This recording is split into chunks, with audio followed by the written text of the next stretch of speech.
Hi everyone, Teacher Andrew here. This next book is Dimity Dumpty, the story of Humpty's little sister, which is actually a Bob Graham book. I've read many Bob Graham books, but it's one that I've never read. I believe it's some sort of take on the Humpty Dumpty story. Humpty Dumpty sat on a wall. Humpty Dumpty had a great fall. All the king's horses and all the king's men couldn't put Humpty together again. A traditional nursery rhyme. Everyone knows the story of Humpty Dumpty. Not so many know the story of his little sister Dimity. Now her story can be told. Dimity Dumpty was born by the roadside. She cried a small note in perfect tune with blackbirds singing outside of her window. "It's a girl!" cried her mom and dad, overjoyed. Humpty did a cartwheel and 2 double twists. Dimity Dumpty, the story of Humpty's little sister. The Dumpty family was part of a traveling circus. Along many roads they bumped, down icy water highways and up winter highways and up summer country lanes from town to town. As he grew, Humpty turned into something of a rascal. "Sit down, Humpty," his mom often said to him. "One of these days you'll take a tumble." Dimity grew, too. Unlike her brother, she was shy and timid as a field mouse. Her small voice lost itself in the noise of the wheels and the dust of the road. But it was the dust of the road It was in the dust of the road that a gift lay waiting for her one day. It was Dimity's father, Dominic, who found the old pen. He removed the case and, from the tube inside, made his daughter a little silver flute. Dimity's first notes were soft as the breeze itself. There was always much to do when the circus came to town.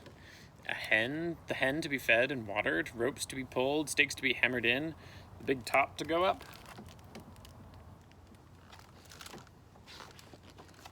And there were shows to be performed. Dimity watched as her family applied makeup, dusted their hands. It became the Tumbling Dumpties. "Won't you join us, honey?" asked her mom, Dorothy, before each show. Every time, Dimity shook her head. "No, thank you," she replied. At showtime, the Tumbling Dumpties brought the circus crowd to its feet with breathtaking displays of daring. The great Dominic Dumpty threw his son Humpty high in the air. Humpty turned, end over end, the circus lights glinting on his fragile shell, and then Dorothy and Dominic Dumpty flew from the trapeze, high above the circus ring. To Dimity in the shadows below, her mother looked beautiful, transformed like a butterfly. But as the crowd roared, the spotlight pushed like a bright finger across the tent. She looked for a quieter place. Up above the circus grounds, she blew into her silver flute, soft as a snail on a cabbage leaf, quiet as the grass growing on the hill, gentle as a beetle's breath, making sounds known only to birds and things that slide in the night.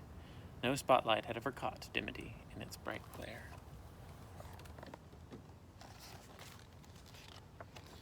One hot summer day, when Humpty's turn was over and their parents were still spinning and tumbling in the top of the tent, Humpty and Dimity opened the roof of the camper.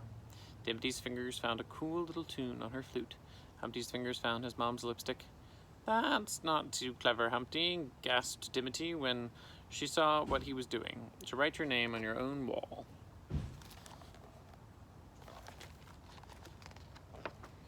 When their parents returned from the spotlight, moisture still drying on their hot shells, Dominic's foot tapped and Dorothy's finger quivered. "Clean it off right now, Humpty," said his mom, "or trouble will come knocking on your door."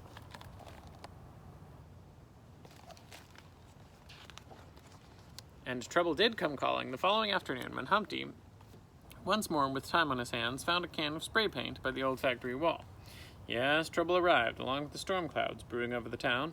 Humpty climbed onto the wall, sprayed his name, and slept. He was spraying Humpty Rules.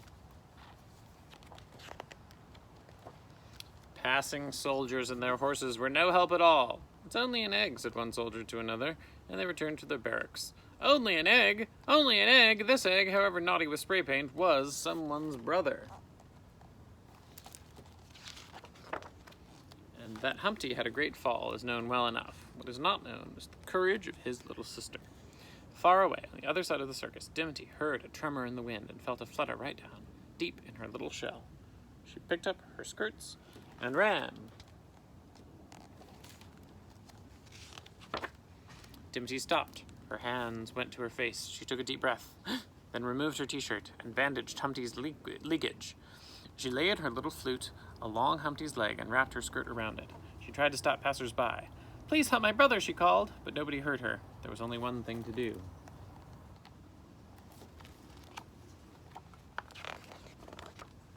Once more, she ran. Dimity reached the tent, slowly lifted the flap, and found her voice. "My brother has taken a tumble and needs help." And help came immediately, with Dimity leading the way to rescue Humpty. In the hospital, Humpty received lots of visitors and lots of chocolates. Even the soldiers came when they heard it on the radio. "We're sorry, Humpty," the captain said. "What can we do to make up for this?" "How about a ride on your horse when I get out?" asked Humpty at once. A big cheer for Dimity, as many of her brother's chocolates as she can eat, said the clown, somewhere down behind her mother's skirts. Dimity blushed. Dimity is still shy and timid as a field mouse. She has never returned to the spotlight, nor joined the tumbling Dumpties, but she has changed, and there has been a change around the circus, too. In the mornings, when the bright lights from last night's show are only a memory, Dimity's silver flute can be heard in the sunlight and shadows of the circus grounds. The music slips under doorways, through skylights and windows, as surely and pleasantly as the smell of hot chocolate.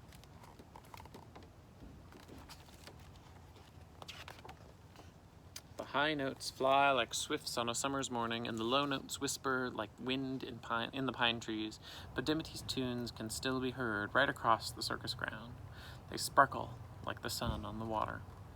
"It's the music of the heavens," says the ringmaster. "Let the tent come down." But all in good time.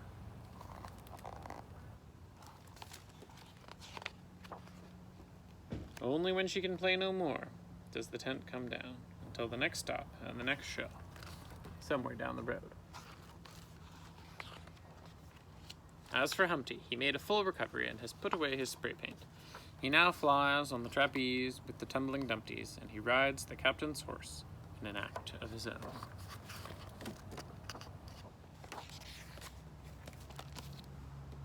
The end.